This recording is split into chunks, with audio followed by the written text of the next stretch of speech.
காலையில் பிரேக்ஃபாஸ்ட்டுக்கு இட்லி, தோசை, பொங்கல் இந்த மாதிரிலாம் வச்சா எக்ஸ்ட்ரா அதுக்கு சாம்பார், சட்னி இதெல்லாம் வைக்கணும். அப்படி எதுவும் வைக்காம டக்குன்னு ஏதாச்சும் பிரேக்ஃபாஸ்ட் பண்ணணுன்னா இந்த கேழ்வரகு புட்டு தான் நான் பண்ணுவேன். அது டக்குன்னு பண்ணிடலாம். இது ரொம்ப ஹெல்த்தியும் கூட. அதனால எனக்கு லேசியாக இருந்ததுன்னா நான் இந்த கேழ்வரகு புட்டு தான் பண்ணுவேன். தேங்காய், பனானாலாம் வச்சு சாப்பிட்டா இது ரொம்ப நல்லாயிருக்கும். கூடவே வேணால் கொஞ்சம் நாட்டு சர்க்கரை சேர்த்தா இன்னுமே நல்லாயிருக்கும். இன்றைக்கி பிரேக்ஃபாஸ்ட்டுக்கு நான் இது கூடவே வெள்ளை கொண்ட கடலையும் முட்டையும் தான் பாயில் பண்ணி வச்சுருந்தேன். கடலையே நான் நேற்று நைட்டே ஊற போட்டுட்டேன். அது நல்லா ஊறி டக்குன்னு வெந்துருச்சு. ஒரு விசில் தான் வச்சேன். புட்டு கொஞ்சம் ஸ்வீட் டேஸ்ட்டில் இருக்கிறதுனால நான் கூடவே இந்த கடலையும் வச்சுருந்தேன்.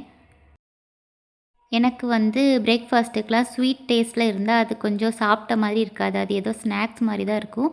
அதனால கடலையும் சேர்த்து வச்சுருந்தேன். பிரேக்ஃபாஸ்ட் ரெடி ஆயிடுச்சு. 2 பேரும் சாப்பிட்டோம். சாப்பிட்டுட்டு இன்றைக்கி காலையில் நல்லா வெயில் அடிச்சுது.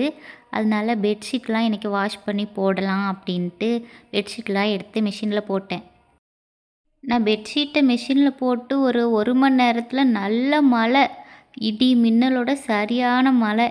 பெட்ஷீட் வாஷ் பண்ணுற நேரத்தில் தான் இப்படிலாம் மழைலாம் வரும்னு நினைக்கிறேன். அப்புறம் நான் லன்ச் பண்ணுறதுக்கு ஸ்டார்ட் பண்ணிட்டேன். இன்றைக்கி புடலங்காய் ஃப்ரையும் தயிர் குழம்பும் வைக்கலான்னு நினச்சேன்.